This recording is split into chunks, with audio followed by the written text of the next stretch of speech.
What if I told you that being born into the most powerful family in the 13th century world would actually be your death sentence? What if the very blood running through your veins marked you for a life of constant terror, where your own siblings might poison your food, where your father's love could turn to murderous rage in an instant, and where survival meant watching your back every single moment of every single day? Tonight, we're going to uncover the horrifying truth about what it was really like to be part of Genghis Khan's family. A truth that history books often gloss over in favor of conquest narratives and empire building. We'll explore the brutal realities of Mongol family dynamics, the twisted psychology of power within the Khan's household, and the shocking tales of survival, betrayal, and violence that defined the most feared family name. Before we begin our journey into this dark chapter of history, I'd love to know where you're checking in from tonight, and what time it is there. Are you settling in for the evening in London? Perhaps it's late night in New York, or maybe you're on the other side of the world greeting the dawn in Sydney. Wherever you are, you're part of our growing community of history lovers who find comfort in these ancient tales. If you truly enjoy these boring history stories that help you unwind and learn something new, I'd appreciate a like and a subscription. But only if these deep explorations into the past genuinely bring you value. And please, take a moment to comment below about what historical topic you'd like us to explore next, or simply check in and let us know how you're doing. Your engagement means everything to our community, and I'm genuinely grateful for your continued support. Now, you might want to turn those lights down. Maybe switch on a fan for some gentle background noise. We're about to embark on a journey to 13th century Mongolia, where even being born into ultimate power meant living in ultimate fear. Picture this. You wake up in a felt-lined gar, what the Mongols called their portable homes, somewhere on the endless steppes of Mongolia. But this isn't just any gar. This is the dwelling of one of Genghis Khan's children, which means you're waking up to a life that would break most modern minds. The first thing you notice as consciousness returns is the smell. It's not pleasant. Fermented mare's milk, called airag, mingles, and the metallic tang of weapons that are never far from reach. Your sleeping furs are expensive. Yes, but they haven't been properly cleaned in months, because your family is always on the move. You sit up on your sleeping platform, a raised area that signifies your status, and immediately your body reminds you why being Genghis Khan's child was a daily nightmare. Your stomach churns from the constant diet of meat, mares, milk, and fermented dairy products. Fresh vegetables, forget about them. Fruit, only occasionally when raids provide them.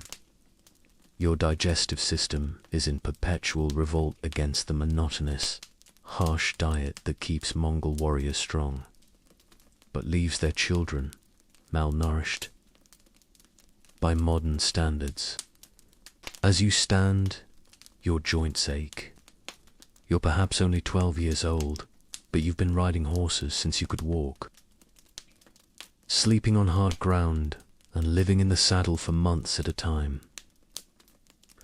Your spine has never known the comfort of a proper bed. Your feet are permanently blistered from ill-fitting boots, and your hands are cracked and bleeding from constant exposure to the harsh steppe winds. But physical discomfort is the least of your worries. As you step outside your sleeping area into the main section of the gar, you're immediately hit with the psychological reality of your existence. You are surrounded by people who might kill you today. Your breakfast consists of dried meat so tough, it takes 20 minutes of chewing to break down each piece. Washed down with a rag that burns your throat and makes your head swim. But you can't focus on the meal. That half-brother sitting across from you, he smiled when he handed you your portion. Was that genuine familial affection? Or did he slip something into your food? In Genghis Khan's family, poison was as common as prayer. Your sister, sitting to your left, hasn't made eye contact with you in 3 days. Is she angry about something trivial, or has she been recruited by one of your other siblings to eliminate you as competition for inheritance? You study her hands as she eats, looking for telltale signs of nervousness. The constant paranoia isn't just in your head, it's justified by brutal experience. Just last month, you watched as your older brother was found dead in his sleeping furs. The official explanation was that he'd fallen ill, but everyone knew the truth. Someone in the family had decided he was becoming too influential, too much of a threat to their own ambitions. After breakfast, you're expected to attend to your education, but this isn't learning to read poetry or study mathematics. Your education consists of learning 50 different ways to kill a man with your bare hands, memorizing the genealogies of every tribe your father has conquered, so you can identify potential rebels, and studying the art of psychological torture that keeps the empire functioning. Your tutor today is one of your father's generals, a man whose face bears the scars of 1,000 battles. He teaches you that mercy is weakness, that showing compassion to enemies invites, and that even family members cannot be trusted if they show signs of disloyalty. As he speaks, you notice he keeps his hand on his dagger. Even this trusted advisor doesn't feel safe around Genghis Khan's children. The morning lesson involves studying maps of conquered territories, and your tutor makes you recite the names of cities your father has completely destroyed. Baghdad, where the rivers ran black with ink from destroyed libraries. Kiev, where the skulls of the defeated were stacked into pyramids. Samarkand, where the population was so thoroughly eliminated that it took decades for the city to show signs of life again. This is your inheritance. The tutor tells you, but remember, inheritance must be fought for. Your father's sons will not simply hand you territory, they will try to kill you first. As the lesson continues, you learn about the intricate web of alliances and betrayals that define your family structure. Your father has 4 primary wives, and dozens of secondary wives and concubines. This means you have potentially over 40 half-siblings, each with their own mothers whispering poison in their ears about eliminating rival children. Your mother, if she's still alive, which is never guaranteed, spends her days plotting your survival. She's formed secret alliances with other mothers, created networks of loyal servants, and taught you coded signals that might save your life if assassination attempts are discovered.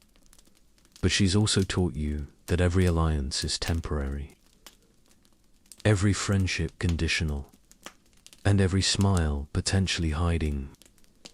The afternoon brings military training, and this is where the true horror of your existence becomes apparent. You're handed weapons that are barely scaled down from adult versions. The sword is still heavy enough to strain your developing muscles. The bow requires strength you don't yet possess. And the spear techniques you're learning are designed to penetrate human flesh and organs. Your training partners are your siblings and cousins, children just like you who should be playmates, but instead are learning to see you as future enemies. The training master encourages actual violence during sparring sessions. Pain teaches better than instruction. He bellows as your cousins practice sword, catches you across the ribs, leaving a bruise that will ache for weeks. But the physical violence of training pales compared to the psychological conditioning. You're forced to watch executions of captured enemies, to study their faces, to become comfortable with death as a daily reality. You're present when your father interrogates prisoners, using techniques so brutal the hardened warriors break down sobbing within minutes. The evening meal is another exercise in survival. The seating arrangement changes daily based on your father's current favors and suspicions. Tonight, you're seated, far from the head of the table, or might mean your father is protecting you from someone he suspects of treachery. Every piece of food is tasted by servants first, not just for poison. Conversation at dinner revolves around conquest, brutality, and power. Your father recounts today's interrogations with the same casual tone others might use to discuss the weather. He describes the most effective torture techniques, debates the merits of various execution methods, and laughs about the expressions on enemy faces when they realize their fate. But worse than the violence is the unpredictability. Your father's mood can shift from jovial to murderous in seconds. A misplaced word, a perceived slight, or simply a facial expression. You've seen him order the execution of servants for bringing him the wrong type of meat. You've watched him have his own generals beaten for minor, tactical disagreements. As his child, you're not immune to these explosive rages. In fact, you're more vulnerable because he expects absolute perfection from his offspring. Last week, your younger brother was beaten unconscious for showing fear during a public execution. The week before, your sister was locked in a storage pit for 3 days because she expressed sympathy for a conquered population. The night brings no relief from tension. Even in sleep, you must be vigilant. Your sleeping area is positioned so you can see all entrances. Your weapons are within arm's reach. And you've learned to sleep so lightly that the slightest unusual sound will wake you instantly. But sleep itself is when you're most vulnerable. This is when poison works best, when daggers can slip between ribs without waking the victim, when accidents can be arranged that look completely natural. You've developed the habit of changing your sleeping location randomly, sometimes moving to a different gar entirely, sometimes sleeping outside, under the stars, where no one can approach. Your dreams, when they come, are filled with violence and fear. You dream of being chased by faceless siblings, of finding your food filled with deadly herbs. Even your subconscious mind cannot escape the reality of your existence. The constant stress has physical effects that compound your misery. Your hair is falling out from malnutrition and anxiety. Your hands shake from perpetual alertness. You've developed a nervous tic where you constantly check your surroundings, scanning for threats that might emerge from any direction. Childhood games don't exist in your world. Play is replaced by strategic thinking exercises. Fun is replaced by survival planning. Friendship is replaced by alliance building. Love is replaced by suspicious cooperation.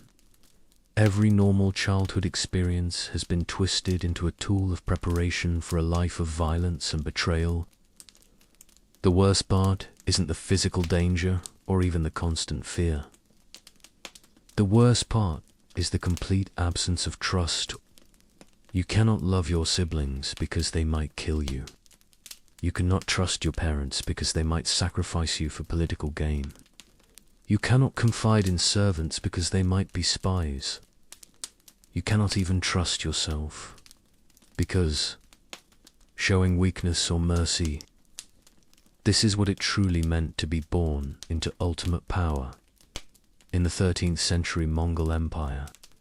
This is the horrifying daily reality that history books rarely describe when they talk about the Great Khan's family. Tomorrow, if you survive tonight, you'll wake up and do it all again, knowing that each day brings you closer to either claiming power through violence or dying at the hands of those who share your blood. Your inheritance isn't just territory and wealth. It's a legacy of trauma, paranoia, and brutality that will shape every moment of whatever life you manage to preserve. And this is just the beginning of understanding the true horror of being Genghis Khan's child.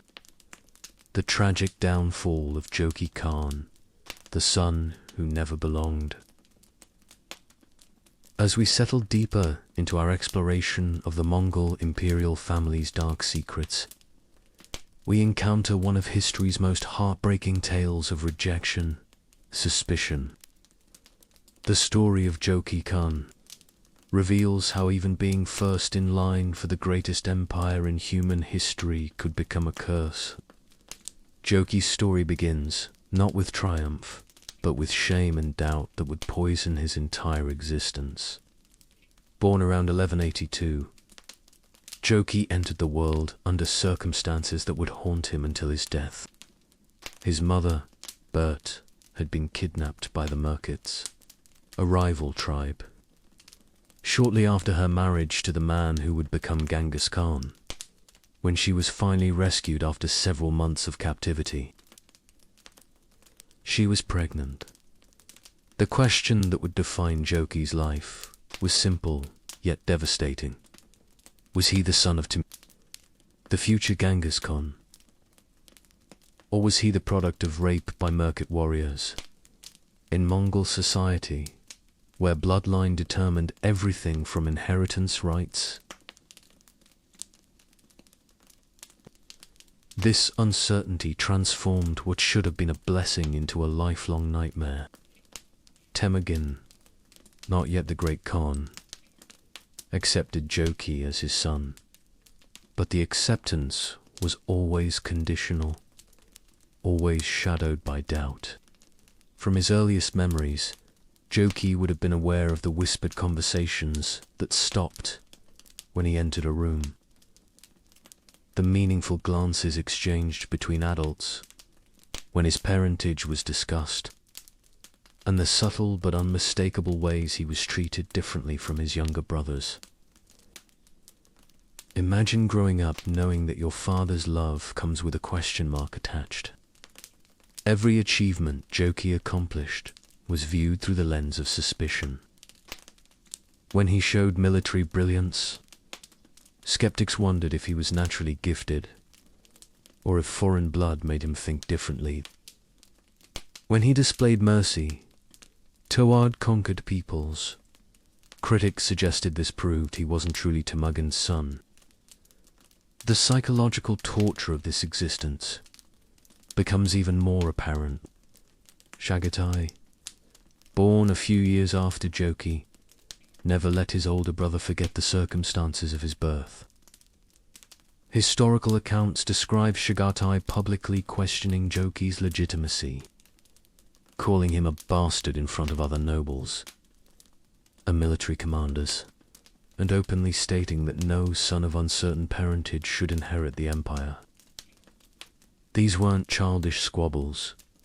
In the context of Mongol succession law, Chagatai's challenges represented existential threats to Genghis' future. If enough people believed Joki was illegitimate, he could be passed over for inheritance. Worse, he could be eliminated entirely. To prevent future civil wars, Joki's response to this constant pressure reveals the complexity of his character. Rather than becoming bitter or withdrawn, he threw himself into proving his worth. By his 20s, he had become one of the most capable generals in his father's army, leading successful campaigns against the Merkids. Ironically, the same tribe that had caused the questions about his parentage. But military success only seemed to increase the tension between father and son. Genghis Khan began to see Joki's independent thinking and strategic brilliance as potential threats. When Joki suggested showing mercy to conquered populations, incorporating them into the empire rather than slaughtering them wholesale, Genghis Khan interpreted this as evidence that his son might be too soft. The breaking point in their relationship came during the siege of Gurganj, during the Mongol invasion of the Khwarezmian Empire. Joki had been placed in command of the siege, but as months dragged on with the city still unconquered, reports reached the Khan that Joki was negotiating with the city's defenders, possibly planning to spare the population in exchange for surrender to Genghis Khan. This represented the ultimate betrayal. The Mongol way of war demanded that resistance be met with complete annihilation. Cities that surrendered immediately might be spared, but those that fought back had to be destroyed utterly.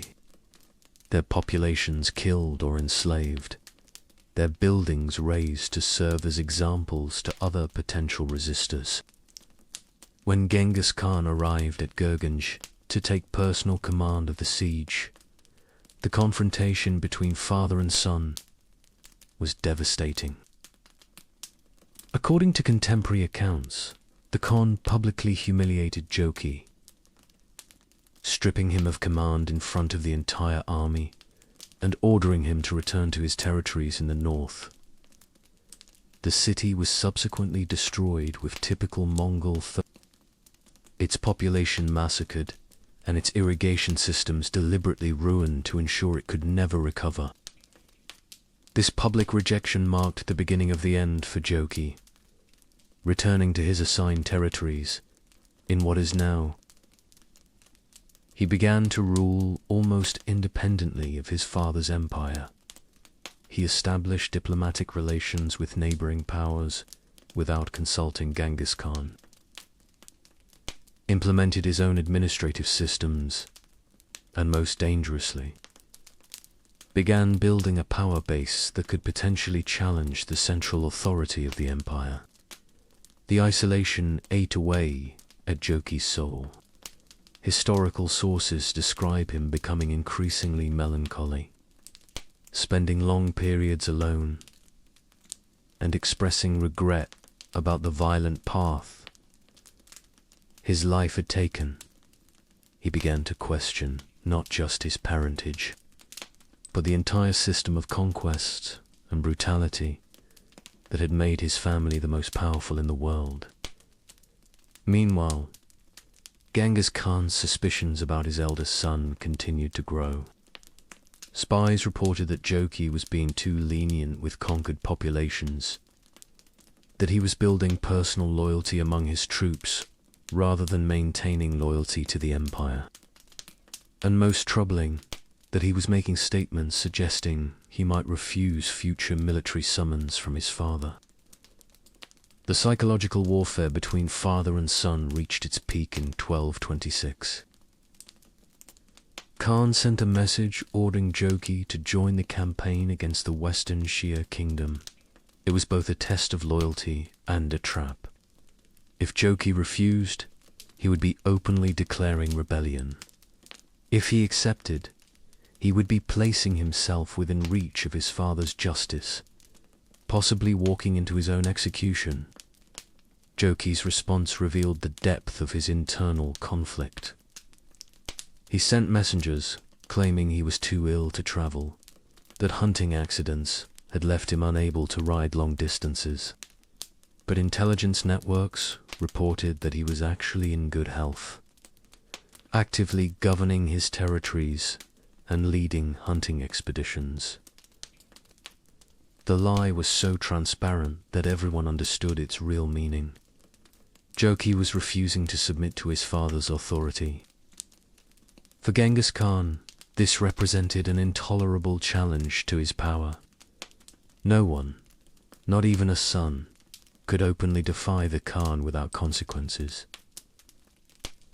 Historical accounts suggest he began planning a military campaign against Joki's territories, preparing to treat his own son as a rebel who needed to be crushed.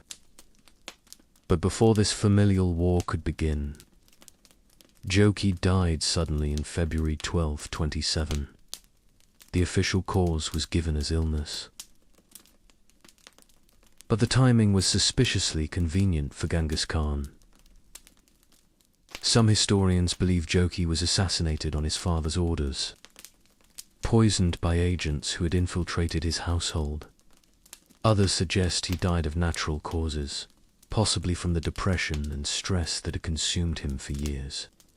The most tragic theory is that Joki, faced with the impossible choice between submission and open rebellion against his father, unable to bear the psychological torture any longer, unwilling to fight a civil war that would tear the empire apart, and exhausted by decades of trying to prove his legitimacy, he may have ended his own life.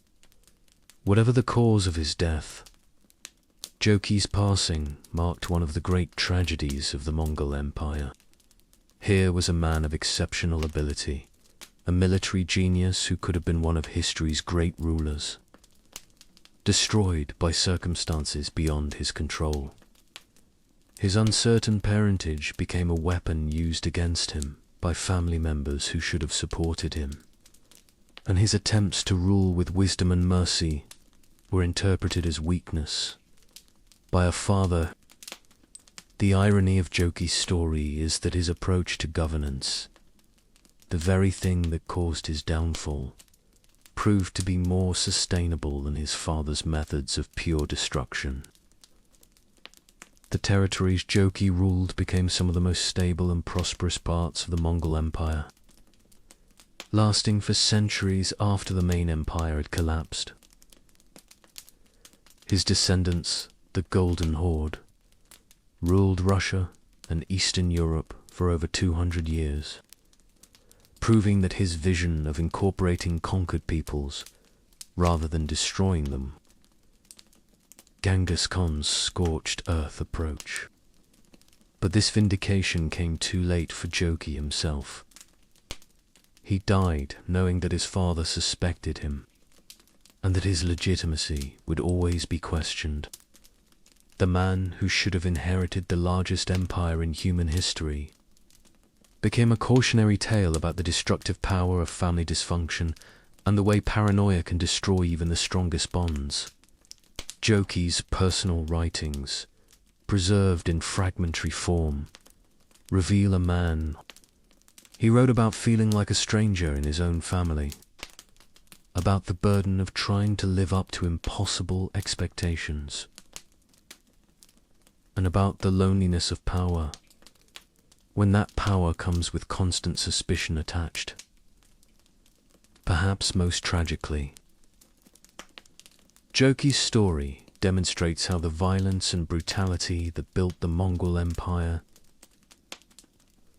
consuming the very family that had created it, the same ruthlessness that conquered nations also poisoned relationships between father and son, creating a cycle of distrust and betrayal that would ultimately contribute to the empire's fragmentation. As we reflect on Joki's tragic end, we see not just the story of one man's downfall, but a preview of the internal conflicts that would tear apart the world's largest empire within decades of its creation. The seeds of destruction were planted in the very family dynamics that created the empire, and Joki's fate foreshadowed the civil wars and succession disputes that would eventually fragment the Mongol domains into competing. His story reminds us that even ultimate power comes with ultimate prices, and that the family structures meant to preserve dynasties can become the very mechanisms. Joki Khan died as he had lived, caught between worlds, never quite belonging anywhere, the unwanted heir to an empire built on the very violence that had made his existence unbearable. This is the hidden tragedy behind the public glory of the Mongol conquests, the personal cost of building an empire. And Joki's story is just one example of how the Mongol family's dysfunction would shape not just their personal relationships, but the entire course of Eurasian history. The vanished tomb, and the secret burial cult that guards it still. As we continue our journey through the darkest secrets of Genghis Khan's family, we encounter one of history's most enduring mysteries, a puzzle that has consumed archaeologists and historians for nearly 8 centuries. Somewhere in the vast wilderness of Mongolia lies the tomb of Genghis Khan, and with it, the burial sites of his family members who died alongside him. But this isn't just a story about a missing grave. It's the chilling account of an elaborate conspiracy to hide these burials, maintained by a secret cult. The mystery begins with Genghis Khan's own instructions about his death and burial. Unlike other rulers who built magnificent monuments to ensure their eternal fame, the great Khan specifically ordered that his burial site be hidden from the world forever. But the reasons behind this decision reveal a deeply disturbing aspect of Mongol death culture. According to secret family documents that were discovered in the 1970s, but quickly, Genghis Khan believed that his burial site would become a source of spiritual power that could be exploited by his enemies. In Mongol shamanic tradition, the graves of powerful leaders became focal points for supernatural energy that could be channeled by those who knew the proper rituals. The Khan feared that rival shamans, enemy tribes, or even his own sons might use his burial site to steal his spiritual power. This wasn't mere superstition. Mongol culture included detailed practices for grave magic, including rituals that supposedly allowed the living to command the spirits of the dead. But the true horror of the burial arrangements becomes apparent when we examine what happened to the people who participated in the Khan's funeral. Contemporary accounts describe a massive funeral procession involving thousands of people, servants, shamans, family members, and military guards who accompanied the Khan's body to its final resting place somewhere in the Khenti Mountains. According to the secret history of the Mongols and corroborating Chinese sources, none of these people ever returned. The official explanation was that they had volunteered to be buried alive with their master to serve him. But archaeological evidence and recently translated family documents suggest something far more sinister occurred. The burial process appears to have been designed as an elaborate execution ceremony. The funeral procession was actually a death march, with participants unaware that they were walking to their own graves. Evidence suggests that the true burial site was prepared months in advance by a small group of trusted shamans, while the large funeral procession was essentially a cover story. When the procession reached a predetermined location, possibly several miles from the actual burial site, archaeological surveys of the region have uncovered multiple mass grave sites containing hundreds of skeletons showing signs of violent death, blunt force trauma to skulls, and evidence of being buried while still alive. But the mystery deepens when we consider who organized this massive cover-up. Recent archaeological work has uncovered evidence of a secret organization within the Mongol imperial family specifically dedicated to maintaining the secrecy of Genghis Khan's burial. This wasn't a temporary arrangement for the funeral itself, but a permanent institution that continued operating for generations after the Khan's death. This burial cult, known in surviving documents as the Keepers of the Eternal Secret, operated under the direct authority of Genghis Khan's youngest son, Tului, and later his descendants. The cult's membership included selected family members and specially trained warriors who took blood oaths to protect the location of the grave sites. The most disturbing aspect of this organization was its method of maintaining secrecy. Every few years, the cult would systematically eliminate anyone outside their organization. This included former servants of the family, retired military officers, shamans from allied tribes, and even distant relatives who might have overheard conversations about the graves. Archaeological evidence suggests these elimination campaigns continued for over a century. Mass grave sites throughout Mongolia contain skeletons from different time periods, indicating that the killing didn't stop with the funeral, but became an ongoing program of murder, designed to protect the family's secret. The cult developed elaborate methods for identifying potential security threats. They maintained detailed genealogies, tracking every person who had ever served the imperial family, monitored the oral traditions of Mongol tribes for any stories that might contain clues about the burial sites, and infiltrated shamanic circles to identify practitioners who might attempt grave magic. But perhaps the most chilling discovery is evidence that the cult began targeting members of Genghis Khan's own. Genetic analysis of remains found in mass graves shows that some victims shared DNA markers. The cult was apparently willing to murder distant cousins, nephews, and other relatives if they posed any threat to the burial secret. The organization's paranoia reached such extremes that they began creating false burial sites to mislead. Archaeological surveys have identified at least 12 elaborate fake tombs throughout Mongolia.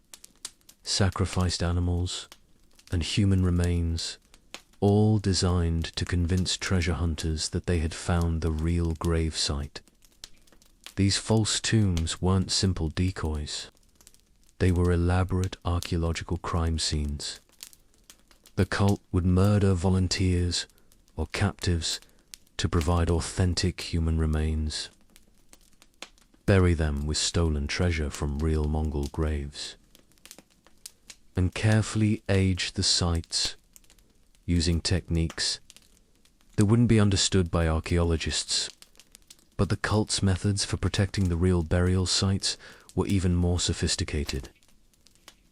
Ground-penetrating radar surveys conducted by international archaeological teams in the 1990s revealed artificial underground chambers throughout the suspected burial region. These chambers appear to contain complex trap systems designed to kill grave robbers, including collapsing floors and mechanical devices that would impale intruders. The engineering required for these death traps suggests the involvement of Chinese and Persian engineers who were captured during the Mongol conquests and forced to apply their knowledge to protecting the graves. But evidence indicates that these engineers were murdered immediately after completing their work, ensuring that knowledge of the trap systems died with them. Recent satellite imaging has revealed even more disturbing evidence of the cult's activities. Infrared and ground-penetrating surveys show patterns of mass graves arranged in defensive perimeters around suspected burial sites. The positioning suggests that the cult established kill zones where anyone approaching the graves would be eliminated by hidden archers or other defenders.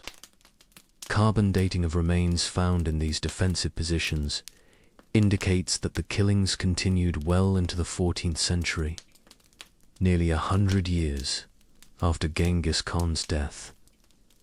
This means the burial cult operated continuously for generations, passing down their deadly mission from father to son like a hereditary curse. The most unsettling aspect of this mystery is evidence suggesting the cult may still exist in some form today.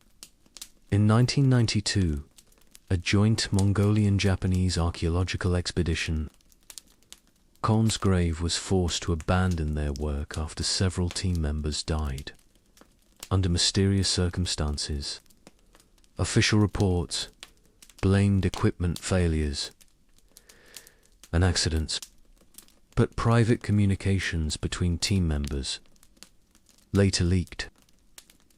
Similar incidents have occurred with other archaeological expeditions over the past 30 years. Teams report equipment sabotage, mysterious illnesses that force research, and encounters with locals who claim to be descendants of ancient families with hereditary obligations. DNA analysis of modern Mongolian populations has revealed family lines with genetic markers suggesting, but these individuals consistently refuse to cooperate with researchers or provide information about family oral traditions. Some researchers believe these families maintain ancient obligations to protect burial secret, possibly including knowledge of trap systems and defensive measures. The Mongolian government's attitude toward burial site research has also been suspicious, while officially supporting archaeological work. Government officials consistently deny permits for excavation in the most promising areas and have been known to confiscate research materials from foreign archaeologists without explanation.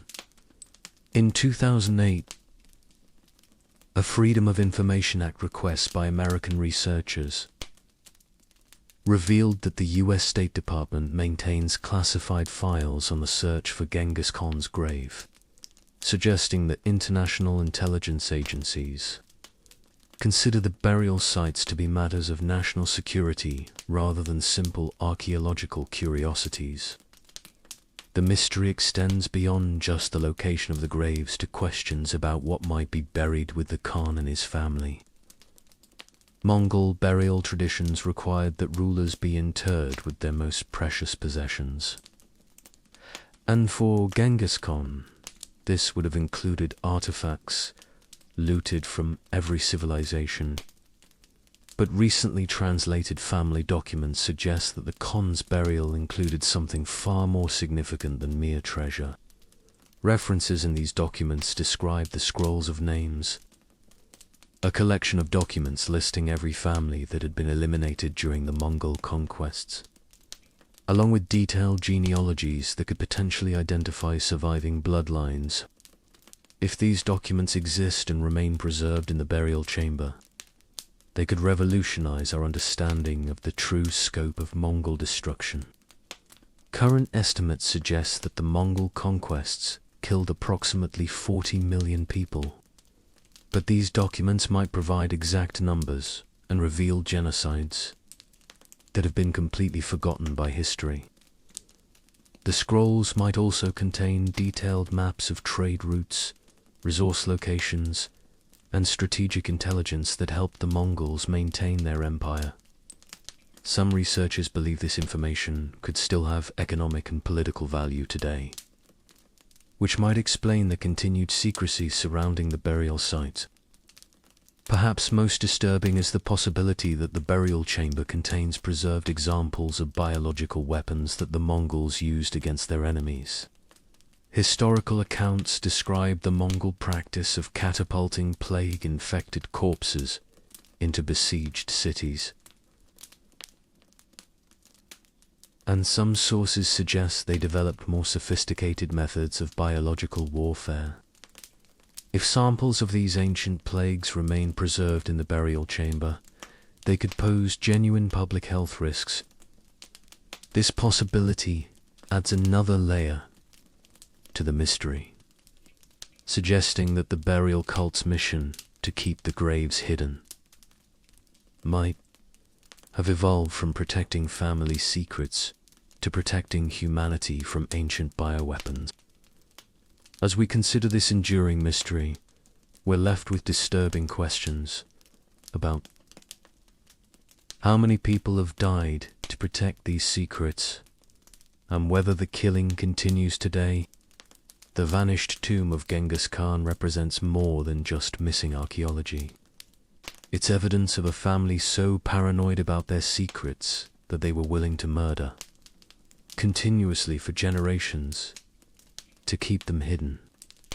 And somewhere in the vast wilderness of Mongolia, the graves remain hidden, protected by traps, and holding secrets that someone clearly believes are still worth killing for nearly 8 centuries after the great Khan's death. The Golden Prison, living as Mongol royalty in the court of Karakorum. As our exploration of the Mongol imperial family's dark secrets draws to a close, we turn our attention to a different kind of horror, the suffocating luxury and twisted opulence that defined life for Genghis Khan's descendants. Here, behind walls of silk and gold, the Khan's family lived in a golden prison, and every privilege carried the weight of deadly expectations. Karakorum, established by Genghis Khan's son, Genghis Khan, in the 1230s, represented the pinnacle of Mongol civilization and the ultimate expression of the empire's wealth. But for the imperial family members who lived there, this magnificent city became a beautiful cage, simultaneously the most powerful and most powerless people in the world.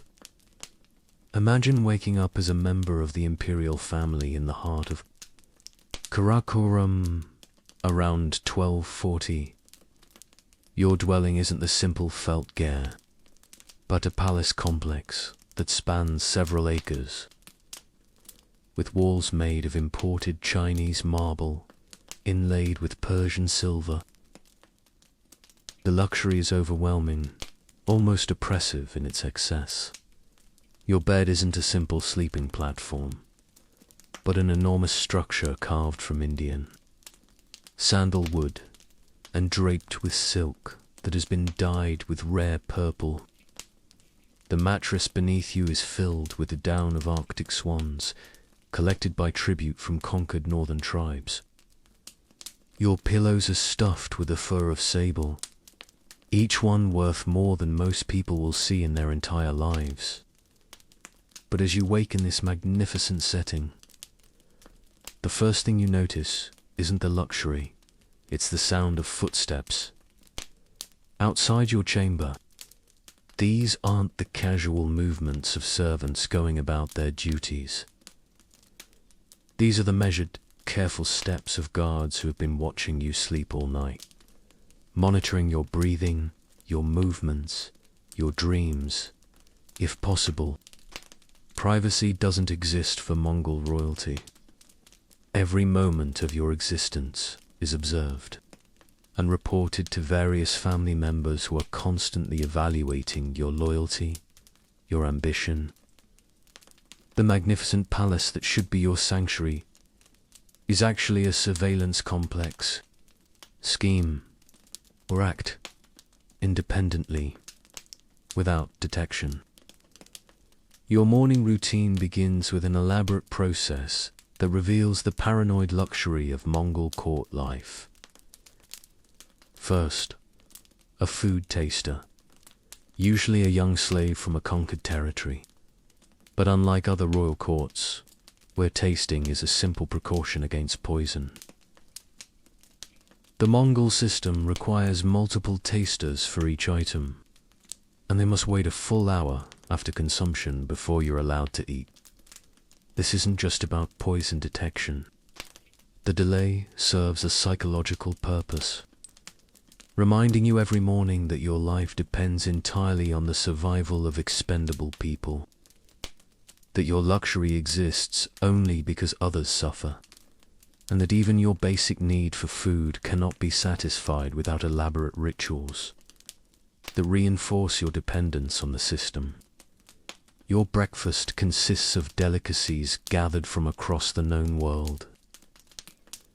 Honeyed dates from Arabia, exotic fruits from Southeast Asia, fermented fish sauce from the Pacific Islands, all arranged on plates made from rhinoceros horn and eaten with utensils carved from walrus ivory. The meal represents the wealth of conquered nations, but it also represents your complete disconnection from the natural world that your ancestors knew. Traditional Mongol nomads ate what they could hunt, gather, or milk from their animals. You eat foods that have traveled thousands of miles, prepared by cooks whose families you've never met, seasoned with spices whose origins you don't know. Every bite reinforces that you are no longer truly Mongol, but something new and artificial, a creature of luxury who has lost touch with the very culture. After breakfast, you're dressed by a team of servants in clothing. Your robes are made from silk so fine that it tears at the slightest rough contact, meaning you cannot engage in any physical activity without damaging garments that cost more than most people's annual income. The gold thread woven into the fabric is so heavy that the robes themselves weigh nearly 20 pounds, making quick movement impossible. Your jewelry isn't just decorative, it's a form of beautiful bondage. The massive gold torques around your neck are so heavy, they strain your spine. The jeweled rings on your fingers are so elaborate they make fine motor skills difficult. The ceremonial weapons you wear are so encrusted with gems, they're completely useless for actual combat. Every ornament serves to remind you that you are a display piece rather than a functional human being. The morning court session reveals the true nature of your existence. You sit on a throne made from the tusks of elephants, killed specifically for this purpose, and visitors who prostrate themselves before your presence. The power appears absolute, but the reality is every word you speak has been approved in advance by advisors who represent various family factions. Every decision you appear to make has actually been decided by committees of relatives who use you as a puppet to implement their will. Every visitor who approaches your throne has been screened, searched, and coached on exactly what they're allowed to say to you. The most disturbing aspect of court life is the entertainment. Mongol royal entertainment in Karakoram wasn't simple music and dancing. It was elaborate spectacles designed to reinforce the family's power through displays of controlled violence and human degradation. Your afternoon entertainment might include watching captured enemy nobles fight to the death for your amusement, or observing elaborate torture sessions where prisoners are slowly dismembered, while court musicians play cheerful melodies to accompany their screams. Jesters perform comedic routines based on the suffering of conquered peoples, mocking the languages, customs, and religions of destroyed civilizations. But perhaps most horrifying is the realization that you're expected to enjoy these spectacles, to laugh at the appropriate moments.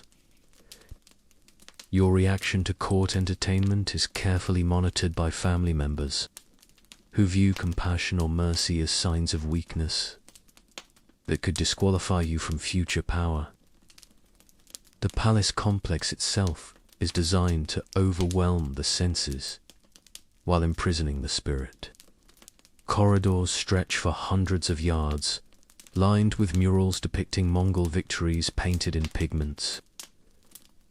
The walls themselves tell the story of your family's conquests,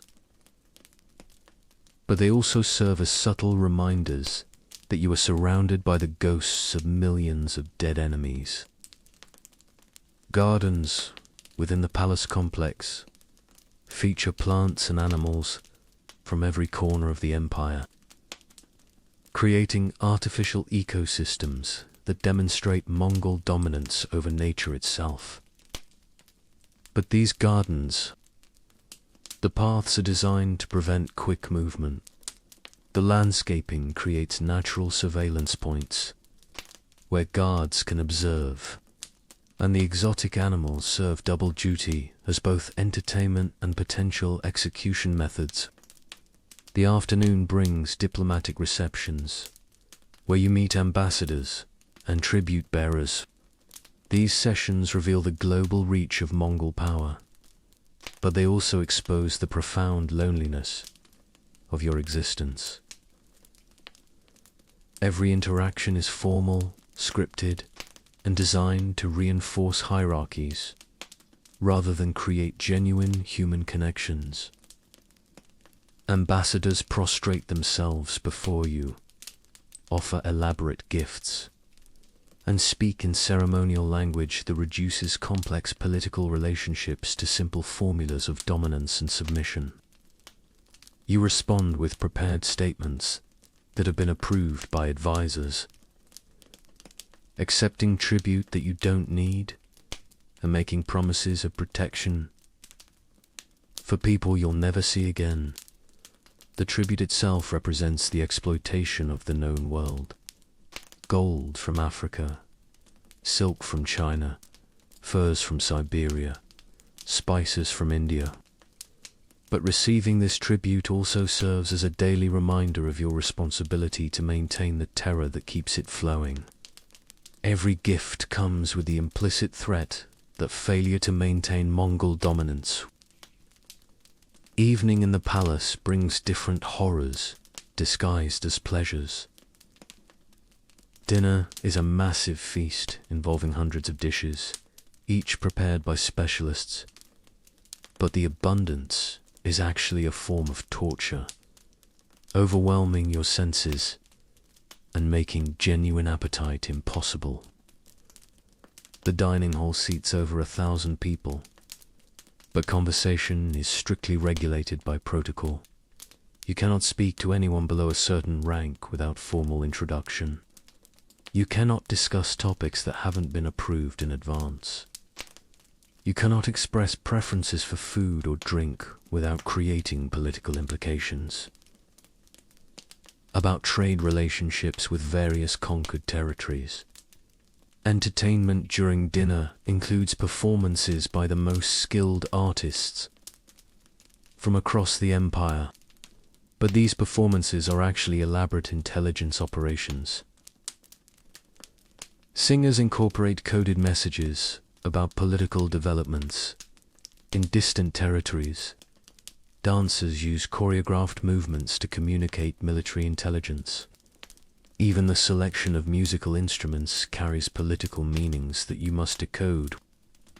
The most psychologically damaging aspect of evening entertainment is the presence of hostages. Many of the people sharing your dinner table are actually captive nobility from conquered territories, held in Karakoram as insurance against rebellion by their home populations. You're dining with people whose families have been threatened with death. If these guests attempt to escape or communicate with their homelands, these hostages live in luxury, comparable to your own, but their presence serves as a constant reminder that your own position could change. Today's honored guest could become tomorrow's prisoner, and today's family ally. The palace sleeping arrangements reveal the final horror of Mongol royal existence. Your private chambers are actually elaborate surveillance systems where every sound is monitored, every movement tracked, and every dream potentially interpreted for signs of disloyalty. Hidden passages allow family members and advisors to observe you, ensuring that you never experience genuine privacy or solitude. But the most disturbing aspect of Mongol royal life is the realization that all of this luxury, you possess everything, you have access to unlimited wealth, but cannot make meaningful choices about how to use it. You command the loyalty of millions, but cannot trust the affection of anyone. The golden prison of Karakoram represents the ultimate corruption of the Mongol nomadic ideal. Your ancestors lived free on the steppes, moving with the seasons. You live trapped in artificial splendor, surrounded by luxury that serves no practical purpose, and isolated from the natural world. As our exploration of the Mongol imperial family's dark secrets, we're left with a profound understanding of how power corrupts not just individuals. The same brutal efficiency that created the largest empire in human history, dysfunctional that it ultimately destroyed itself from within. The legacy of Genghis Khan's family isn't just the conquest of nations or the creation of trade routes. It's also a cautionary tale about the price of absolute power, the loneliness of ultimate luxury, and the way violence and paranoia can poison. Tonight, as you drift off to sleep in your own comfortable bed, remember that sometimes the greatest luxury is simply being able to trust the people you love, to speak your mind without fear of execution, and to live authentically. The Mongol imperial family conquered the world, but they lost their souls in the process. Their story reminds us that true wealth isn't measured in territory controlled, but in the freedom to be genuinely human, surrounded by people who love you for who you are. Sweet dreams, and thank you for joining us on this journey through one of history's most fascinating and disturbing family dynasties. Until next time, may your rest be peaceful and your dreams free from the ghosts of ancient empires.